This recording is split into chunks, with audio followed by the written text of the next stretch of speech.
Renungan Malam Seiman berjudul Pernikahan Manusia.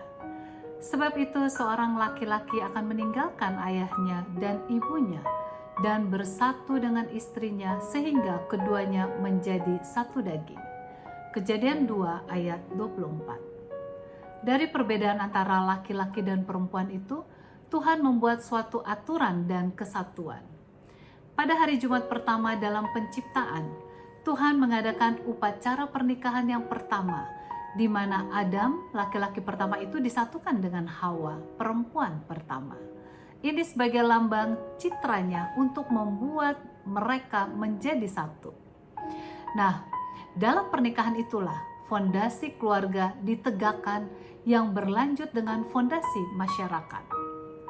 Kitab suci melukiskan pernikahan sebagai suatu tindakan yang bersifat menentukan apakah itu memisahkan diri dari keluarga dan kemudian menyatukan dirinya dengan jenis yang lain sebagaimana yang tertulis dalam ayat inti di atas tadi.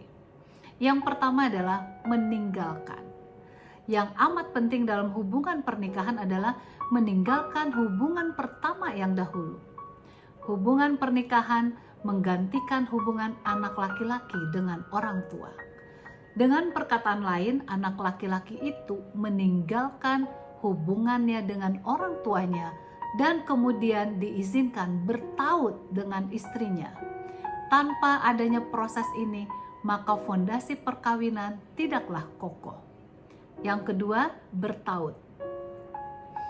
Istilah Ibrani menerjemahkan kata bertaut dari pengertian kata yang berarti berteguh, mengencangkan, menggabungkan, berpegang pada. Sebagai kata benda itu dapat digunakan untuk patrian besi dengan menempa logam sebagaimana yang tertulis dalam buku Yesaya 41 ayat 7. Erat dan kuatnya ikatan ini menggambarkan sifat kuatnya ikatan perkawinan tersebut. Segala usaha yang hendak merusakkan persatuan ini akan melukai ikatan individu tersebut. Eratnya ikatan kedua orang ini juga ditekankan oleh kenyataan bahwa kata kerja yang sama digunakan untuk menggambarkan ikatan antara Allah dengan umatnya. Dalam Ulangan 10 ayat 20 mengatakan, engkau harus takut akan Tuhan Allahmu, kepadanya lah engkau beribadah dan berpaut, dan demi namanya haruslah engkau bersumpah. Yang ketiga adalah perjanjian. Di dalam kitab suci, janji yang diberikan oleh pasangan yang mengikat diri dalam pernikahannya dikatakan sebagai sebuah perjanjian.